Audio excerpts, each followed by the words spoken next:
자, 그럼 지금부터 토론을 진행하도록 하겠습니다. 토론의 좌장이신 공정택 교수님께 마이크 넘기도록 하겠습니다. 앞에 1시간 동안 여러 가지 숫자도 많이 보시고 좀 피곤하시겠지만 지금은 좀 더 중요하지만 릴렉스하는 상태에서 협의를 해보도록 하겠습니다. 처음에 아까 말씀드렸듯이 교육부에서 반도체 관련 인재 양성 방안의 주요 내용과 정책 방향 소개를 해주셨으면 좋겠습니다. 네, 최창익.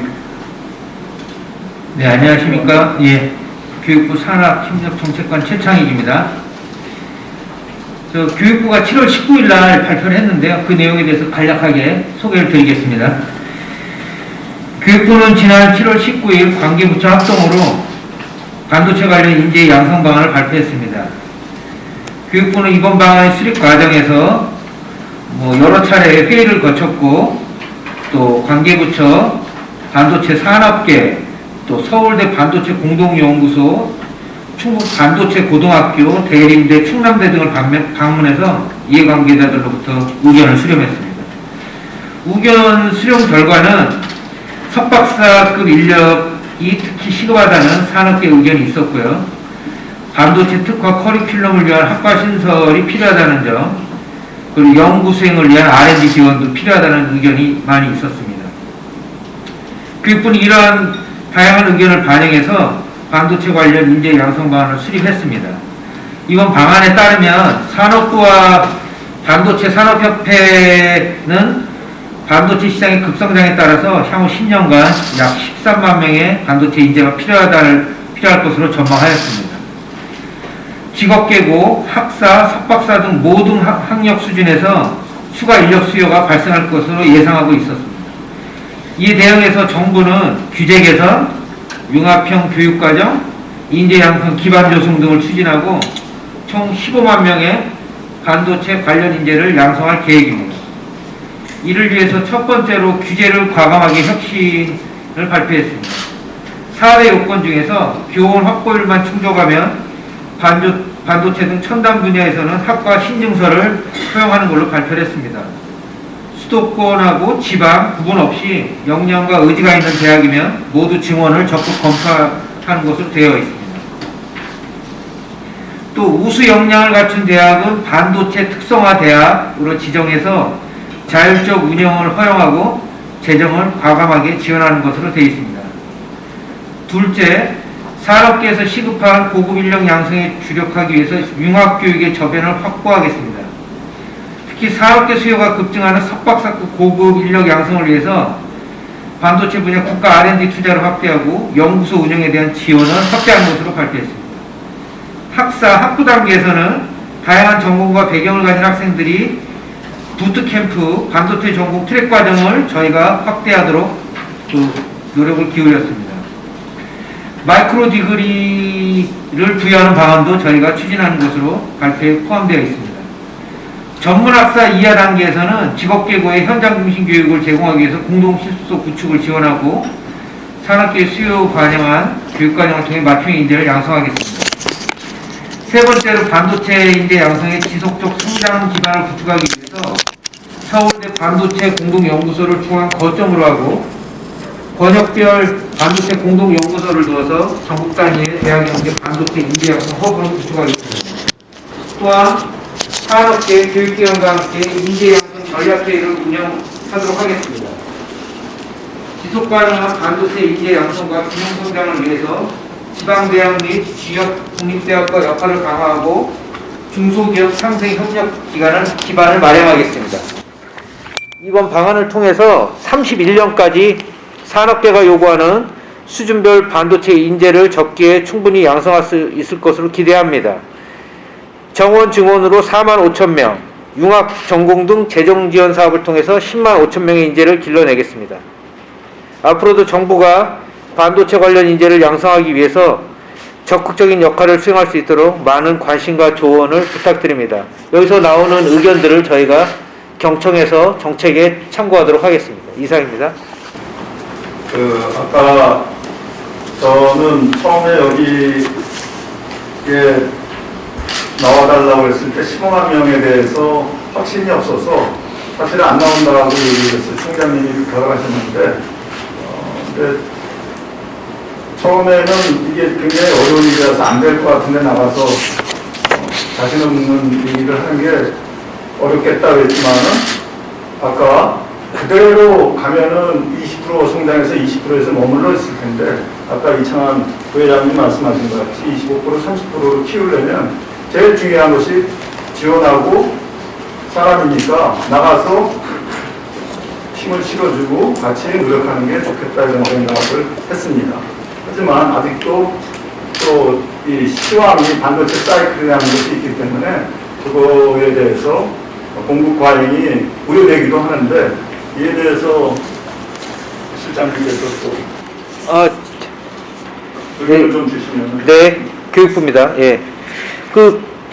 지금 반도체 산업은 주기적으로 호황과 불황을 겪는 특징이 있으니까요. 저희가 10년 계획을 발표했지만 그 경기 변동이라든가 상황에 대해서 교육부가 산업계하고 대학하고 긴밀하게 협력을 하는 시스템을 구축해야 될 것으로 보고 있습니다. 그래서 저희가 협업체계 가동을 위해서 지금 아직 만들고 있는 단계인데요. 반도체 인재 양성 지원 협업센터를 만들려고 하고 있고요. 여기를 통해서 모니터링이라든가 의견 수렴을 적극적으로 하도록 하겠습니다. 계속 어떻게 진행되는지 저희도 관심을 가지고 보도록 그렇게 하겠습니다. 이쪽에 이제 이렇게 발표도 하고 말씀을 했는데 김지훈 교수님도 프로다에 관련된 생각이 있으면 좀 말씀을 해주시고 또 센터장님도 말씀을 해주신 다음에 디스커션 하면 좋을 것 같습니다. 네, 안녕하세요. 저는 이화여대 김재훈 교수입니다. 일단 이렇게 좋은 자리에 초대해 주셔서 너무 감사드리고, 저한테 이렇게 공동택 교수님, 양양재 의원님 이렇게 굉장히 오랜 기간 동안 해주신 분들을 따라서 이제 후학으로서 이렇게 열심히 하고 있는데요. 어떻게 보면 또 그러면서 느꼈던 지금 보고 있는 약간 그런 부분들에 대해서 말씀을 드리도록 하겠습니다. 해결책이 있는 건 아니고, 저희가 약간 이런 부분들을 좀 봐야 되지 않나? 라는 그런 부분들에 대해서 말씀을 드리겠습니다. 이미 오래전부터 저희가 이제 반도체 설계 교육센터 아이덱이라는 게 1996년부터 이미 있어 왔었고 학교 밖에서도 그런 반도체 설계 교육에 대해서 굉장히 다양한 노력들이 있어 왔고 지금은 이제 반도체 산업협회에서 반도체 아카데미도 준비하고 있고 에트리도 그런 걸 운영하고 있고 또 서울대 반도체 공동연구소에서도 관련 교육을 굉장히 잘 해주고 있습니다. 최근에 이제 다양한 의견들이 많이 오고 가면서 우리가 메모리 좀 잘하고 있고 이거조차도 위태위태한 상황인데 이 메모리 제조에 집중해야 되는 거 아니냐라는 의견도 굉장히 많이 있는데요. 거기에 대해서 어떻게 보면 아까 양양재 의원님께서 말씀해 주신 것처럼 메모리는 저희의 진짜 이제 마지노선인 것 같습니다. 저희가 이거는 꼭 지켜야 되는 그런 부분이 맞는데 이 메모리 제조라고 해서 설계를 집중 안 해도 되는 거냐라고 한다면 전혀 그렇지가 않습니다. 이 메모리라는 그런 엔드 프로덕트 안에는 저희가 이제 고속으로 데이터를 주고받기 위한 그런 회로들이 굉장히 많이 들어가 있었고 그런 부분들이 오래전부터 이 설계에 굉장히 많은 역량들이 녹아 들어가 있었고요. 지금은 이런 D램, 또 낸드 플래시 이런 것들이 이제 SSD를 발전하고 그 CXL이라는 기술을 통해서 또 발전하고 있는 이런 솔루션으로 가면서 이 메모리라는 것 주변에 굉장히 많은 시스템 반도체 설계 역량들이 녹아 들어가고 있고 그 위에 소프트웨어들도 굉장히 많이 들어가고 있는 상황입니다. 특히 이 메모리들이 이제 초미세 공정에서 오류가 발생을 하면서 이런 것들을 수정하기 위해서 저희가 이제 오류 정정 구호라는 것들을 쓰고 있는데 이런 것들이 예전에 이동통신에서 사용됐던 그런 알고리즘들을 저희가 칩에다가 녹여보고 있을 정도로 정말 이 반도체 자체가 정말 하나의 큰 시스템을 이루고 있는 그런 상황이 되고 있고 그래서 이런 메모리라도 잘하기 위해서라는 걸 위해서라도 저희가 반도체 전반적으로 이 설계 인력과 시스템을 잘 알 수 있는 그런 사람들이 필요하다라고도 말씀드릴 수 있을 것 같습니다. 물론 저희가 퀄컴, 브로드컴, NXP 이런 회사들처럼 좋은 패밀리스를 만들어내는 것도 굉장히 중요하지만 또 한편으로는 우리나라는 이제 어떤 그런 이 세트 제품 자체를 굉장히 잘하고 있잖아요. 휴대폰이나 TV 같은 거 이런 걸 보면 잘 아시겠지만 저희가 이제 애플이나 테슬라 같은 기업들을 보시면 그런 자체 솔루션을 자체 반도체 칩을 개발을 하고 자체 소프트웨어를 올림으로써 그런 이 세트 제품의 경쟁력을 굉장히 높여가지고 차별화를 잘 진행하고 있는 것을 볼 수가 있습니다. 어떻게 보면 우리는 대만과는 다르게 이런 세트 제품 자체에 대한 경쟁력도 이미 갖추고 있기 때문에 이런 경쟁력을 더 높이고 더 차별화를 가져가기 위해서라도 그 내재화되어 있는 그런 솔루션을 위해서라도 저희는 이 설계 인력이 굉장히 많이 필요한 그런 상황이고 또 나아가서 국방이나 어떤 우주 그리고 어떤 슈퍼컴퓨팅 같은 이런 국가의 경쟁력 안보와 관련되어 있는 이런 부분들을 위해서도 최근에 중국이나 유럽의 움직임을 보면 이런 기술들을 이제 외부에 의존하지 않고 다 내재화하겠다는 부분으로 많이 진행을 하고 있습니다. 예를 들어서 유럽 같은 경우는 유로피안 프로세서 이니셔티브라는 게 있고 중국 같은 경우도 자체 프로세서부터 해서 모든 거를 다 개발하고 있는데 이런 거에 대해서 혹자는 아니 한국이 이런 거를 뭐하러 합니까? 그냥 사다 쓰면 되지 라고 할 수 있지만 이런 부분들에 대해서 우리가 자체 솔루션을 가지고 있지 않으면 아까 얘기가 나왔던 것처럼 언젠가는 저희가 이 기술에 대한 주권을 놓칠 수도 있다라는 부분을 말씀드리고 싶습니다. 또 한편으로는 도대체 반도체 인력이라는 게 어디까지야? 라는 것에 대해서 굉장히 많은 얘기가 있는데 정말 복잡한 것 같습니다. 일단 소부장과 설계 이렇게 나눌 수도 있는 것 같고 또 설계에서도 기술별로 나누면 RF 아날로그 그리고 디지털 이렇게 나눌 수도 있는 것 같고 또 혹은 또 이걸 응용 도메인별로 예를 들면 어떤 통신 모뎀을 위한 칩을 개발하는 경우도 있을 거고 어떤 TV나 이런 데 들어가는 컴퓨터 비전, 화질 개선 이런 데 들어가는 경우도 있을 거고 어떤 센서에 들어가서 이렇게 들어가는 경우도 있을 거고 응용별로도 나눌 수가 있게 되는데요. 정말 너무나 다양한 분야가 있기 때문에 저희가 이 반도체 설계 인력은 키워도 약간 부족하지 않나라는 생각이 들 정도로 응용 분야가 굉장히 다양한 것 같습니다. 아까 공정택 교수님께서 말씀해 주신 것처럼 그래서 우리가 삼성전자가 오랜 기간 동안 메모리에 비해서 더 많은 인력을 써서 했음에도 불구하고 더 약간 성장세가 더뎠던 이유 중에 하나가 워낙 다품종이기 때문에 그리고 워낙 이 시스템이라는 거는 얽혀있고 그런 것들이 미국이나 유럽이 워낙 미리 자리를 잘 잡고 있었기 때문에 들어갈 여지가 쉽지 않았던 것 같기도 하고 지금까지 온 것만 봐도 저는 굉장히 대단하다고 생각을 하고 있습니다. 이런 걸 봤을 때 저는 이제 학교에 있는 입장에서 그래서 이거 어떻게 교육을 해야 되지? 라는 거에 대해서 저도 참 생각을 많이 하고 있는데요. 도대체 이 반도체 교과목 예를 들면 회로 설계, 전자회로 이런 것만 잘 가르치면 되나? 라는 게 많이들 생각할 수도 있지만 앞에서 말씀드린 것처럼 워낙 다양한 응용 시스템에 들어가는 게 시스템 반도체이기 때문에 그리고 메모리에 들어가는 것도 마찬가지고 이게 굉장히 애매합니다. 어떻게 보면 다른 세부 분야 간의 경계선이 굉장히 중요한 것 같거든요. 도대체 어디까지를 내가 아날로그로 만들고 어디부터 디지털로 만들어야 되지? 어디까지를 내가 하드웨어, 칩으로 만들고 어디를 CPU 위에서 돌아가는 소프트웨어로 만들어야 되는 거지? 통신, 영상 처리, 최근에 AI 같이 굉장히 고도화된 알고리즘들을 많이들 연구해주고 계시는데 그런 것들이 결국 엔드 프로덕트로 오기 위해서는 저희가 반도체 칩으로 만들어져야 될 텐데요. 그럼 그렇게 고도화된 알고리즘을 우리가 어떻게 잘 칩으로 만들 수 있지? 고성능 저전력을 어떻게 달성할 수 있지? 메모리와 로직은 도대체 어디서 구분을 해야 되지? 이런 판단을 할 수가 있어야 되기 때문에 이런 거에 대해서 약간 종합적인 이 시선을 가질 수 있는 사람을 키워야 되고 이런 부분들을 아까 공정택 교수님께서 저희가 흔히 말하는 시스템 아키텍트를 키워야 된다라는 부분을 말씀해 주셨다고 생각을 합니다. 거기에 대해서 전적으로 저는 동의를 드리는 바이고 최근에 학교의 상황을 보면 모든 대학교가 모든 분야의 반도체 교수를 다 가지고 있지 않습니다. 아무래도 교수 수는 우리가 교수의 반도체에 하는 교수가 어느 학교에 몇 명이 있느냐라는 것은 학교의 규모에 따라서 다를 수가 있지만 반도체 분야 자체가 워낙 많기 때문에 한 5명 정도의 반도체 교수를 보유하고 있다고 하더라도 모든 분야를 다 커버하지 못하고 결국 학교별로 어느 학교에 어느 교수가 있고 그 교수는 어느 분야에 굉장히 특화되어 있지라는 거에 따라 가지고 그 대학에서 배출되는 반도체 학생들의 인력의 수준이나 약간 바이어스되어 있는 측면들이 많이 바뀌고 있다라고도 생각을 하고 있습니다. 제가 최근에 가장 많이 들었던 것 중에 하나가 학생들은 생각보다 석사나 박사로 오기 싫어하고 있고요. 그럼에도 불구하고 반도체는 또 하고 싶어 합니다. 워낙 시장이 크니까. 그리고 회사에서는 어떻게 하면 좀 좋은 인력들을 학사만 마치고 오는 애들을 좀 좋은 인력을 뽑고 싶을까라는 니즈가 있어서 결국 가장 많이 듣는 게 석사 같은 학부생을 졸업시켜 줄 수 없느냐라는 얘기를 가장 많이 듣고 있는 것 같습니다. 그런 면에서 아까도 이제 공정택 교수님께서 뭐 이렇게 5년 정도를 해서 가장 뭐 좀 단기간에 그렇게 배출할 수 있을까라는 부분도 있을 것 같은데, 도대체 그럼 석사 과정이라는 거에 대해서 우리가 뭘 가르쳐야 될까라는 것도 저희가 좀 생각을 많이 해봐야 되는 것 같고, 저희가 반도체 관련해서 R&D 연구 과제를 하면서도 보면은 산업부의 과제도 있고 과기부 1차관 쪽에서 나오는 과제도 있고 과기부 2차관 쪽에서 나오는 과제도 있습니다. 물론 약간 아르날이 미묘하게 나눠져 있는 거는 잘 알고 있지만, 한편으로는 뭔가 좀 그런 메인 컨트롤 타워가 있으면 좋겠다라는 그런 생각을 가지고 있습니다.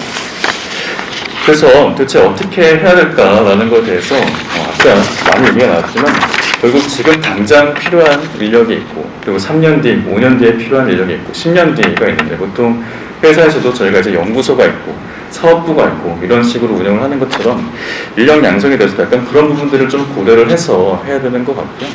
모두가 다 시스템 아키텍트가 되고 모두가 다 10년 뒤를 위한 리딩 테크놀로지를 다 연구해서 배출될 수는 없는 것 같습니다.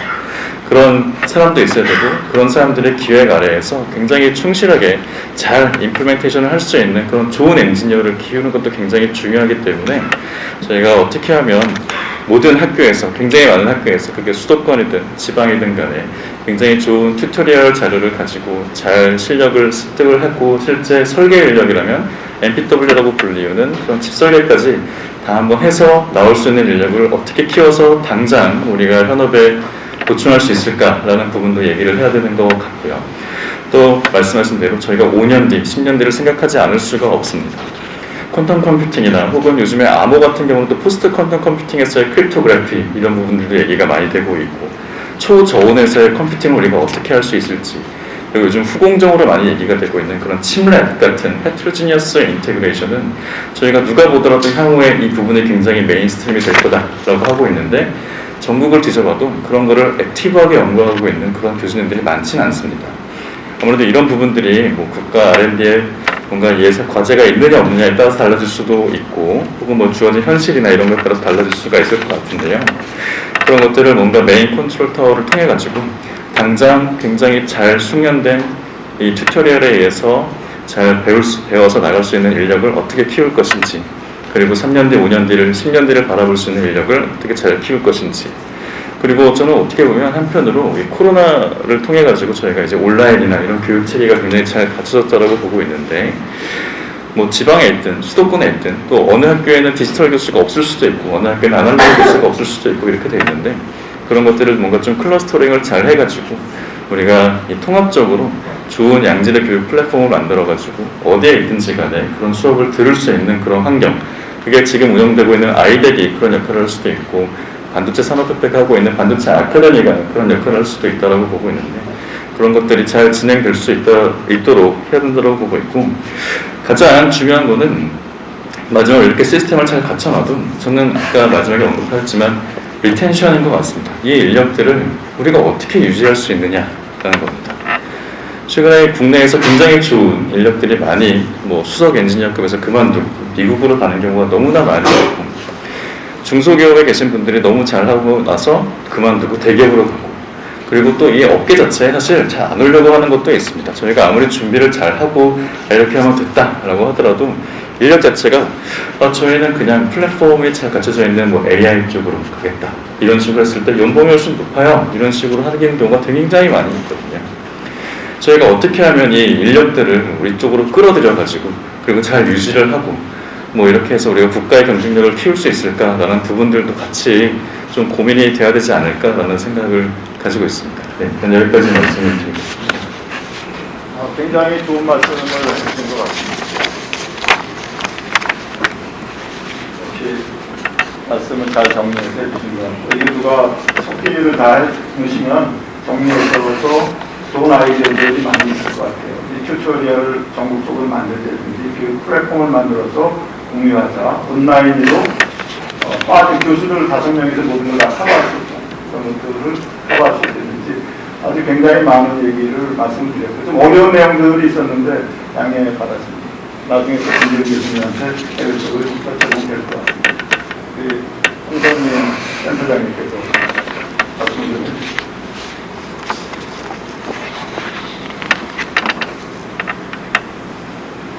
예, 안녕하십니까. 과학기술정책연구원에서 과학기술 인재정책 연구를 계속 하고 있던 윤동민이라고 합니다. 오늘 인력정책 혹은 과학인재정책이라는 얘기를 계속 연구를 해왔고 그걸 얘기할 사람으로 제가 이 자리에 왔다고 생각되는데 약간 저의 관점은 반도체 관점이 있는 게 아니라 과학기술력 전반에 대한 관점, 그걸 통해서 이런 반도체 과학기술력을 양성하시려고 하실 때 어떤 거를 주의해야 될까, 어떤 점으로 나아가야 될까, 이런 얘기를 더 많이 하게 될 것 같습니다. 그걸 위해서 최근에 저희가 연구한 내용과 사실 많이 연구가 끝난 게 아니라 계속 하고 있는 상황인데 그 상황에 대한 설명을 드리면서 뭘 주의해야 될까를 좀 말씀드리도록 하겠습니다. 크게 진짜 수급 패러다임이 변하고 있다. 그러니까 노동시장의 기술 인력의 수요와 공급이 같이 변하고 있습니다. 이 상황을 모르는 상황에다 하나는 분야로 들어가서 수급 얘기를 할 수가 없다라는 것이 저희의 얘기고, 그걸 좀 귀 기울여 들어주셨으면 좋겠습니다. 가장 모두가 아실 겁니다. 공급 충격 얘기를 안 할 수가 없는 게요. 이제 우리나라 인구가 줄어듭니다. 옛날에 15세 이상 생산 가능 인구라고 해서 고령화된다는 얘기를 계속했었지만 이제는 인구 자체가 아예 절대적인 인구 수가 줄어드는 시대가 왔습니다.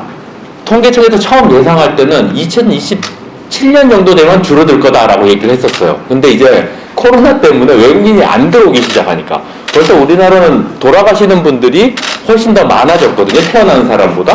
그래가지고 이제 인구가 줄어든 시대가 왔는데 그걸 늦췄던 것이 외국인들이 있었기 때문입니다. 그 외국인들이 근데 코로나 때문에 못 와요. 당장 그래서 작년부터 인구가 줄어들기 시작했습니다. 근데 인구가 줄어들면 뭐지? 라고 다들 얘기하시겠죠. 근데 인구가 줄어든다는 거는 쉽게 말씀드리면 일할 사람이 없어진다는 얘기죠. 그리고 노동과 자본은 모든 생산의 기본입니다. 근데 그 노동이 줄어들면 절대적인 제약이 걸리기 시작한다는 거예요. 생산에. 경제 성장이든 생산이든 모든 거에 제약이 걸리기 시작한다라는 그 대전제를 갖고 시작을 해야 됩니다.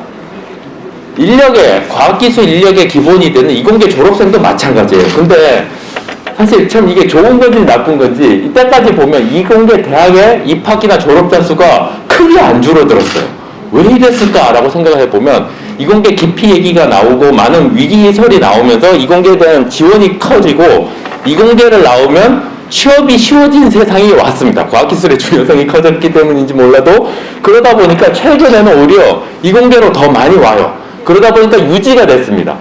이게 근데 최근까지고요. 이제 학부부터 이제 슬슬 줄어들기 시작합니다. 인구의 절대적인 감소 영향이 나타나기 시작했다는 거죠. 그럼 아까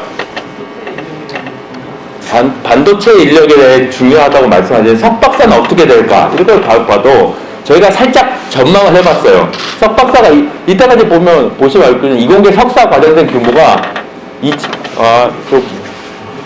그냥 말씀드리겠습니다. 잡음이 조금 있지만요. 보시면 최근까지 줄어드는 모습이 없어요. 특히 박사는 계속 증가를 했어요. 그런데 이것이 앞으로는 어떻게 돼요? 인구가 줄어들고 학령 인구가 감소하게 되면 기존에 최근 3년도 이공계 비중이 유지가 되든지 증가 추세를 계속 유지하더니 아무리 좋게 생각을 해도 파란 선이나 빨간 선 것처럼 뚝뚝 떨어지는 모습이 나오죠. 이거 무슨 얘기인가? 이공계 전체적인 규모가 석박사 학생 수는 더 줄어들고 이 석박사 학생을 끌어들이기 위한 아까 유지나 리텐션을 얘기하셨지만 끌어들이려면 얼마나 더 매력적인 걸 제공해야 되는가 하는 것들을 보여주는 얘기예요. 그냥 공급을 늘리자 하고 해서 공급이 늘어나지 않을 수 있는 세상에 왔다라는 것들을 아셔야 된다는 거고요. 2025년부터 분명히 줄어들기 시작한다는 거고요. 수요는 그럼 어떻게 됐나라고 얘기하면 이게 반도체도 시스템 반도체 얘기를 계속 하시지만 이제는 과학기술에 따라서 일을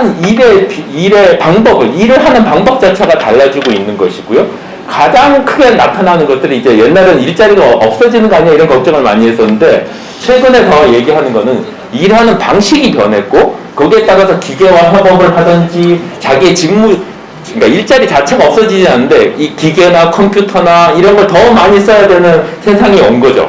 그래서 결국 최근에 그 주요한 산업들의 주요한 신산업들의 변화 그 중에 하나가 시스템 반도체도 있습니다만 다행인지 몰라도 시스템 반도체는 옛날하고 크게 반하는 게 없어요. 오히려 제품 속성이 그러니까 다품종 소량 생산이라는 속성 때문에 계속 유형이 되어가지고 어떻게 가든지 기초교육과 더불어서 현장에서 아까 잠깐 김 교수님께서도 말씀해 주셨지만 현장에서 어떻게 각 분야에 어떻게 적용할 것인가 하는 것들을 계속 키워야 되는 그런 인력이 필요하게 된 거죠.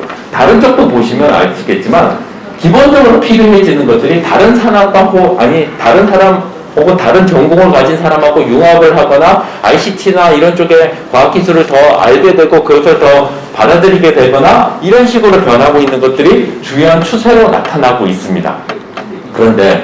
그러니까 이게 무슨 얘기인가 하면요, 결국 이제 전공 지식만이 더 갖춘다고 해서 우수한 기술 인력이 되는 게 아니라 현장에서의 노하우라든지 그 필드, 현장 지식이라고 하죠. 그 ICT 기술이 적용되는 반도체도 마찬가지입니다. 시스템 반도체가 훨씬 더 심해지죠. 응용 분야, 그 필드에 대한 지식이 있어야 돼요. 이 전공, 학과 전공이라는 것은 하나의 예일 뿐인 거죠. 즉, 현장 분야 지식 스트로엔 트레이닝이나 노하우 획득을 위한 익스피리언스를 계속 줘야 우수한 기술 인력이, 질적으로 뛰어난 기술 인력이 나올 수 있는 거고, 이게 기본이 되고 있습니다. 이 얘기는 옛날 같으면 대학은 요것만 하면 됐습니다. 기술 전공, 학과 지식만 가르쳐주면 됐었죠. 이건 기업의 영역이었고, 사실은 기업의 영역이라는 것은 알아서 해라. 네가 경험하면서 알아서 해라라는 영역이었을 것입니다.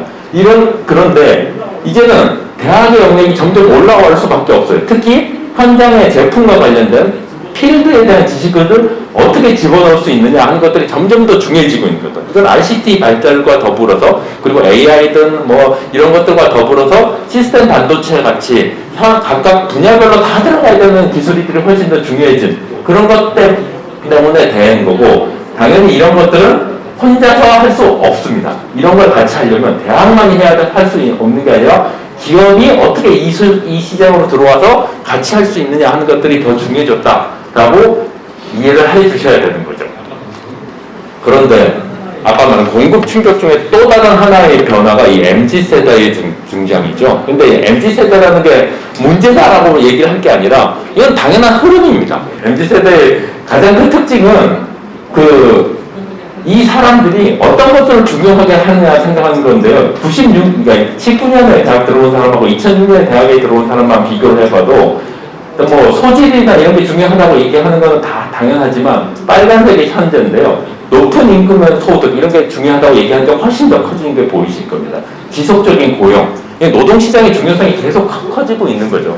그거와 더불어 가지고 자기 발전 가능성 이런 게 아니라 여가가 필요하고 뭐 쾌적 이런 식으로 사회에 봉사하거나 자기의 가치 있는 일을 하고 싶다는 식으로 가치관이 변하고 있고, 이런 가치관의 변화에 대응을 하지 못할 경우 이거는 인구 감소와 더불어서 나타나는 이게 인재 전쟁 시대라고 얘기를 하고 있죠.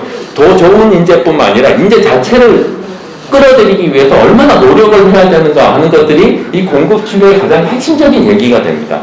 그럼 이걸 잘 하려면 사람은 아무리 노동시장의 제품과 다르게 아니면 여기가 많은 분들이 갖고 있는 것처럼 기술을 전공하신 분들은 딱 이 로드맵이 있고 기술에 따라서 딱딱딱딱 만들어지면 목표를 달성할 수 있습니다. 여기에 대한 초점이 있죠. 그런데 양 위원님께서 말씀하신 것처럼 사람의 눈을 빛내게 하는 거는 그런 걸로 되지 않아요.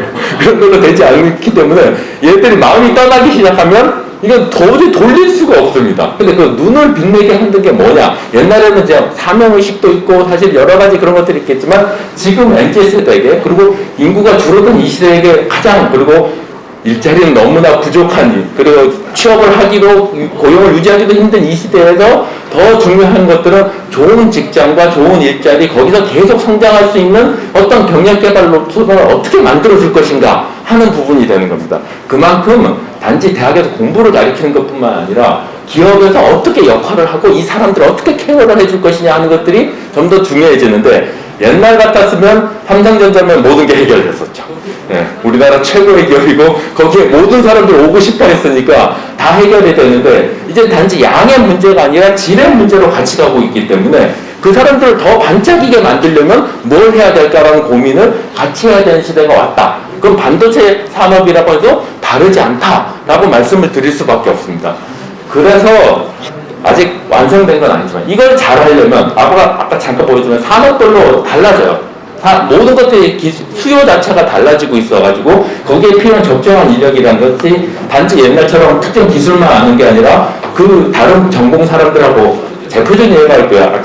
시스템 반도체는 변하는 게 별로 없어가지고 제가 현장 얘기밖에 할 수 없지만 대표적인 예로 자율차 같은 것들은 자율차가 들어오면 전기차가 당연히 들어오잖아요. 그럼 화학을 전공한 분들이 아주 자연스럽게 자동차 회사로 가는 세상이 돼버렸어요. 딱 배터리가 필요하니까. 근데 화학을 한 사람도 한 번도 그 생각한 적도 없고 자동차 회사로 화학이 필요하다고 생각해 본 적이 없었어요. 별로. 근데 이 사람들이 같이 일하기 시작하니까 막 헷갈리기 시작하는 거죠. 서로 대화가 안 된다고 얘기할 정도로. 왜? 전공이 다르면 기본 바탕이 달라지니까요. 대화가 잘 안 돼요. 여기 ICT는 훨씬 더 자유롭고 기계보다 훨씬 더 자유로운 세상이에요. 그런 사람들이 와서 대화를 하려면 잘 될까요? 진짜 안 됩니다. 그런 같이 일을 해야 되는데 같이 융합해서 일을 해야 되는 역량을 어떻게 키울까? 이거는 이제 단지 한 사람에게 이것도 저것도 다 가르치는 게 아니라 어떻게 같이 일하고 심지어 기계하고도 같이 일할 수 있는 세상을 어떻게 만들까라는 고민도 같이 해야 되는 시대가 되는 거죠. 그래서 이제 양성이 중요한 게 아니고 인재가 진짜 이 사람들의 선호가 무엇이고 이 양성된 인재가 무엇을 바라고 있고 어떻게 커가기를 바라고 있는가, 그 커가는 노선들을 어떻게 만들어주고 그만큼 대우는 어떻게 해줄 것인가를 기업뿐만 아니라 대학도 같이 고민을 해야 되고 그 교육의 현장이 기업과 대학이 같이 연결되는 고리에 있어야 됩니다. 이게 그냥 대학 내에서 R&D만 한다고 혹은 대학 내에서 사람을 가르치기만 한다고 되는 부분이 절대로 아니다라는 생각을 해야 되고 이런 변화를 그러면 어떻게 해야 될까요? 아까 교육부에서도 말씀해 주셨지만 사실 서로 협의를 해야 된다가 중요한데 그냥 이제 협의를 하는 게 세상의 수요가 너무나 변하고 있어가지고 이걸 모니터링 이때까지는 우리나라 진짜 약간 이때까지는 행복했던 게 사람을 키워놓기만 하면 진짜 똑똑한 분들이 너무 많아서 알아서 다 했어요. 진짜 자기 알아서 자기 앞가림 하고 사랑하고 진짜 어떻게든지 세상에 갈 수 있었던 그런 시대였는데 MZ세대의 가장 큰 차이가 뭘까요? 그런 미래가 안 보이는, 내가 공부만 하면 눈만 반짝여서 뭔가를 해내면 내 세상에 와 라는 확신이 없는 세대가 된 거죠. 그럼 그런 확신을 어떻게 줄 것이냐, 즉 이 사람들이 클 수 있는 그 미래를 갖다가 어떻게 보장해 줄 것이며 이 사람들의 인재의 관심들이 뭘까, 이런 것들에 대해서 좀 더 고민을 하고 같이 논의해서 그 사람들이 케어할 수 있게, 그 사람들을 진짜 끌어들여서 유지시킬 수 있게 어떻게 노력을 같이 이 분야의 분들이 같이 할 것인가 하는 것이 중요해진 세상이고, 그런 것을 저는 산학협력의 인재 생태계라고 부르고 싶습니다. 그런 것들을 어떻게 만들까 진짜 고민을 하셔야 되고, 그걸 끊임없이 모니터링하면서, 그러면 그 사람들 수요 변화나 기술의 변화나 이런 것들을 기술력의 수요 변화까지도 계속 모니터링하면서 교육부가 말씀하신 단지 협의체가 아니라 우린 이런 생각 갖고 있어야가 아니고 같이 키워나가도록 하기 위해서 모니터링하는 시스템을 만들고 계속 그 모니터링을 기반으로 해가지고 같이 논의하고 해나가는 센터 카운슬이라는 것도 있습니다만은 그것이 과거와 같은 양적인 중심에서 아니라 이제 질적인 문제로까지 반영돼야 되니까 그것도 고도화시키고 계속 모니터링하고 협의하고 하는 체제를 어떻게 만들까를 진짜 부처와 협회와 대학이 함께 고민하고 같이 만들어가야 될 시대가 온 거 아닌가라고 감히 말씀을 드리고 싶습니다. 약간 얘기가 길어졌는데요. 어쨌든 이런 수급의 큰 변화를 없이 반도체 협회만의 수급이라는 없습니다. 그건 진짜 명심하셔야 되고, 우리만 잘하면, 우리가만 잘 R&D만 들어오고 우리가 잘 키우기만 하면 돼라는 세상은 더 이상 아니다라는 것들을, 즉 저는 이걸 저희 쪽에서 주로 얘기할 때는 개별적인 인력 수급 전망해가지고 몇 명 키우면 돼요, 어떤 사람 키우면 돼요로 맞출 수 있는 시대가 아니라 그 사람들이 어떻게 들어와서 더 크게 클도록 스스로 눈을 빛내서 진짜 키우도록 만들 것인가를 고민해야 되는 시대가 왔다라고 말씀드리고 싶습니다. 예. 긴 얘기 들어주셔서 감사합니다. 일단은 심각한 것보다 진짜 다 파트들을 잘 설명을 해주신 것 같고요. 이창한 부회장님 아까 6개 뽑기 중에서 특별히 더 중요하다는 설명이 필요하시면 해주셨습니다. 예, 그거라도 이제 마무리할 수에 대해서 간략하게 조금만 더 말씀드리면 반도체가 이제 기술주도 산업이다 보니까 제품과 기술과 사람에 대해서 이야기하는 부분이 굉장히 많은데 조금 전에 우리 김재훈 교수님 말씀하셨다시피 저는 이렇게 산업에 대해서 조망을 해서 그림을 그리는 이 조망 전문가 그래서 부족한 것 같아요. 우리 홍성민 교수님도 있고 또 산업연구원 같은 데서 반도체를 연구하시는 분들이 있는데 반도체에 대한 전략, 산업, 정책, 미래에 대한 우리의 어떤 관영, 기대 이런 거에 대한 것들을 제가 좀 이야기를 듣고 싶어서 이렇게 사람들을 만나려고 그러면 누가 우리나라의 최고야? 몇 분 좀 초청해 보세요. 그럼 잘 있지가 않아요. 그러니까 대부분이 어떤 기업에서 나오신 분들이고 그걸 연구를 해서 세계적인 화두를 던져주고 답을 내줄 수 있는 분이 별로 없는 것 같아요. 그래서 제가 말한 6개의 질문에 대한 답을 누가 명쾌히 좀 내릴 수 있는 그런 산업 전문가가 좀 같이 배출이 돼야 되겠다는 게 제 생각이고요. 또 하나는 인력 양성 시스템에 있어서는 지금까지 우리 홍성민 우리 센터장님도 사람을 독특하게만 하면 스스로 커가는 이런 모습이라고 했고 우리가 산업 학교 영역이 조금 더 기업적으로 가야 되겠다고 말씀하셨지만 사실은 우리나라가 지금까지 워낙 많은 대학교의 인력이 배출하다 보니까 산업계는 그냥 외생적으로 인력만 오면은 그냥 받아들이면 되는 시스템이었는데 이제는 더 이상 그게 유효하지 않은 것 같습니다. 이제는 산업체가 내생적으로 인력을 어떻게 키우고 그것을 그 외생적 변수인 대학과 협업할 것인가를 좀 더 많이 고민해야 될 시기가 왔다. 그런데 옛날에 삼성전자가 필요한 사람만 안에서 교육기관에서 열심히 양성해서 어디서 쓰면 됐는데 이제는 그런 시대는 아니지 않은가 하는 생각이 들어서 좀 우리가 산업계 내부적으로 엔지니어링 아카데미 같은 이런 내성적으로 인력을 잘 수급을 조절할 수 있고 그런 것이 다른 산업과의 연계될 수 있는 이런 시스템을 이제는 고민하지 않으면 우리가 인재를 양성하고 쓰는 방식의 효율성이 굉장히 낮아질 수 있는 시점이 왔다고 저는 생각이 듭니다. 사람이 넘쳐나는 시대와 사람이 부족한 시대에 사람을 다루는 방식은 전혀 틀리기 때문에 이제는 그런 거에 대해서 우리가 좀 더 푹을 국내외로 넓혀가지고 다른 시스템을 가져가야지 되고 특히 고용노동부에서 하는 고용노동 쪽에서 하는 훈련 정책이나 이런 것도 과거의 시대와 같은 단발성이나 직업교육 형태는 이제는 더 이상 유효하지 않기 때문에 그런 것도 전면적으로 개편할 시점이 되지 않는가 그런 화두를 담으면서 제 말씀을 이것으로 끝내도록 하겠습니다. 감사합니다. 시간이 굉장히 많이 됐네요. 집중해서 듣다 보니까 다 스타트해야 되는지 모르겠는데 저는 아까 많은 내용을 말씀을 드렸고 필요하면 정리해서 다시 알려드릴 수 있을 것 같고요. 실장님이나 다른 분들 한마디씩 정리 말씀하시고 하시면 좋을 것 같습니다. 네, 교육부 최창익 국장입니다.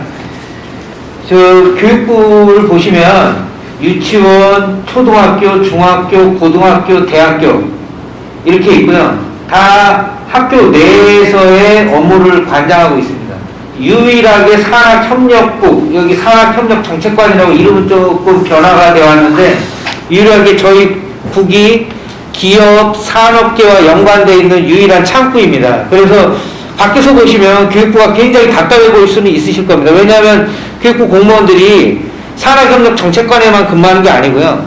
해외에서 초중등 파트, 유치원, 유아교육과도 갔다가 이렇게 다양하게 계속 경로 이동을 하거든요. 근데 그럼에도 불구하고 저희가 산학협력 이번에 정책관에서 인재양성 정책과에서 반도체 정책을 인력 양성을 위해서 이렇게 열심히 준비를 하고 발표를 했지만 다소 미흡한 점이 있다는 건 저희도 알고 있습니다. 뭐 지방대에서 불만도 다소 제기하고 있는 것도 알고 있지만 그럼에도 불구하고 저희가 열심히 하고 있는 점은 좀 이해해 주시고요. 앞으로 더 산학협력 쪽으로, 기업과 산업계 쪽으로 다가갈 수 있는 교육부가 되도록 저희가 더욱 노력하겠습니다.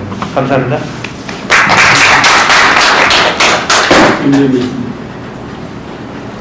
네, 이화여대 김지입니다. 저는 또 이제 어떻게 보면 또 학교 내에서의 또 그런 얘기, 또 교육에서 말씀해 주셨지만, 저는 최근에 이렇게 또 반도체에 대한 관심이 당연히 저는 전공자로서 너무나 기쁩니다. 뭐 평소에 생각했던 거이기도 했었고 한데, 또 한편으로는 이렇게 탑다운으로 진행되다 보니까, 예를 들면 교육부에서, 산업부에서 반도체 인력을 자, 늘리자, 학교들 자, 열심히 해 라고 해서 학교로 오더가 오면, 이제 학교 내에서 자, 반도체 열심히 하자 라고 하는 순간부터 이제 모든 것들이 약간씩 또 왜곡되는 것 같습니다. 또 학교 내부에는 굉장히 많은 학과가 있고 특정 어느 한 분야만 이렇게 집중도 해준다는 게 국가적인 관점에서는 좋을 수 있고 맞는 방향이지만, 그게 또 학교라는 바운더리 안으로 들어오면 또 얘기가 많이 달라지는 것도 있는 것 같습니다. 뭐 수도권 대학도 뭐 모든 대학이 다 마찬가지지만 또 공간이나 이런 리소스 같은 걸 고려했을 때 반도체 같이 또 굉장히 많은 면적을 요구하는 이런 분야들은 생각보다 참 많은 어려움을 겪고 있어가지고, 이런 부분들을 또 어떻게 해결할 수 있을까라는 이런 학교 내 인프라 혹은 또 지원 같은 게 약간 어떻게 잘 될 수 있을까라는 부분들도 이왕이면은 또 나중에 같이 논의가 될 수 있으면 좋겠다는 그런 생각을 하고 있고요. 또 이 교수들을 보면, 뭐 저도 교수지만 참 이게 뭐 저희 뭐 정년부장 이런 얘기를 많이 하는데, 정년부장 이전까지는 이 연구를 가지고 굉장히 많은 평가를 받고 있습니다. 이 연구를 위해서 평가를 받고 정말 뭐 죽을 듯 살 듯 해가셔가지고 정년부장을 받고 나면 이제 그 다음에 또 이게 뭐 자 쉬어 이게 아니고, 사실 원래 연구가 좋아가지고 다 교수를 하실 분들이기 때문에 그 이후에도 계속 연구 중심으로 갈 수밖에 없는 것 같습니다. 그러다 보니까 사실 하루 24시간은 다 똑같이 있는데, 이왕이면 좀 양질의 교육 콘텐츠를 만들고 뭔가 그렇게 연구를 잘하셨던 분들이 그렇게 하면 좋을 텐데, 그런 거에 대한 이 유의책? 뭐 약간 그런 게 좀 많이 부족하지 않나라는 그런 생각도 들어가지고, 어떻게 하면 그런 아까 얘기 들었던 좋은 튜토리얼 자료 같은 거를 연구를 잘하셨던 그런 모든 분들이 잘 할 수 있게끔 득점으로 으쌰으쌰 할 수 있을까 하는 것들도 저희가 좀 생각을 해봐야 되지 않나 라는 그런 생각을 하고 있고, 뭐 그런 교육 콘텐츠만 잘 만들어줄 수 있는 현업에 계셨다가 약간 은퇴하신 그런 분들을 모셔가지고 그런 쪽으로 이렇게 유도를 하는 것도 저는 굉장히 좋다고 보고 있습니다. 대학교가 교육기관이긴 하지만 대부분의 반도체 교수님들은 연구를 하시는 걸 거의 본업으로 생각하시는 경우가 많기 때문에, 그런 쪽에서 약간 이 차이가 나는 게 있어서 그런 것들을 어떻게 잘 또 봉합할 수 있을까라는 것도 향후 정책에 많이 반영이 되면 좋을 것 같습니다. 그래서 저는 여기까지 하겠습니다. 예, 과학기술정책연구원의 홍성민이고요. 여러 가지 말씀을 드렸지만 가장 중요한 것은 그렇습니다. 이제 수요 지향적 인력 양성 이런 얘기 한지 진짜 오래됐어요. 산학협력관이 만들어진 것도 사실 그게 초점 맞은데, 이제 그 수요가 어디 있느냐를 잘 따져보자, 그런 시대가 왔다라고 말씀드립니다. 옛날에 기업이 수요쳤고 대학이 공급기관이었죠. 학생은 혹은 키워주는 인력은 아무데도 없었습니다. 그냥 상품처럼 치고 나갔다라고 저는 얘기합니다. 이런 시대는 더 이상 아니다라는 거죠. 그러면 진정한 수요는 그 커가는 인력에 있어야 된다. 그들의 수요가 무엇인가를 맞춰줄 수 있지. 네, 기업과 대학이 같이 맞춰줘야 그 사람들을 확보하고 키울 수 있다 라는 것들에 대한 수요가 어딨냐라는 걸 초점을 좀 더 명확히 하자라는 말씀을 진짜 꼭 드리고 싶고요. 그걸 위해서 옆에 교수님께서도 말씀해 주셨지만, 사실 교수님들은 연구자시죠. 그러니까 연구자였기 때문에 교육자는 그 역할이 너무나 약해지거나 그 중심 이러면은 뭔가 저 밑에 있는 뭔가 좀 연구 중심보다 훨씬 더 낮은 뭐 이런 식의 생각을 많이 가지실 수밖에 없는 사회가 우리나라였다고 생각합니다. 근데 이제는 인재전쟁 시대라고 다들 인력이 가장 중요하다고 얘기하시잖아요.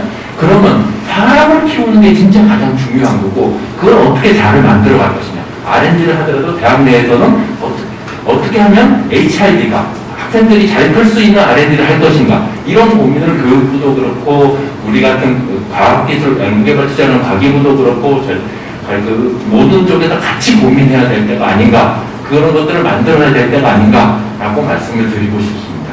이상입니다. 다 말씀을 하신 것 같고, 저는 제 발표도 많이 하고 내용들이 거기 담겨 있기 때문에 짧게 말씀을 드리면, 양적인 목표를 15만 명으로 스트레칭하는 건 굉장히 자꾸 보면 볼수록 잘한 결정이라고 생각이 되고요. 그만큼 해야 그의 근하는 결과를 얻을 수 있고, 아까도 쭉 말씀드렸듯이 미국이 그만큼 R&D 투자하고 중국이 인력 R&D 다 투자하는데 우리는 그보다 작은 규모로서 어떻게 그거랑 맞서갈 건지를 다시 생각하면서 전략을, 로드맵을 재정비하고 가는 것이 좋겠다는 거고, 질적인 면을 강조해서 아까 수급 포함해서 질적인 면을 좀 더 강조해서 다시 들여다보는 기회가 탑다운 바텀업이 될 수 있는 기회가 있으면 좋겠습니다. 오랜 시간 경청해 주셔서 감사하고요. 여기서 마치도록 하겠습니다. 고맙습니다.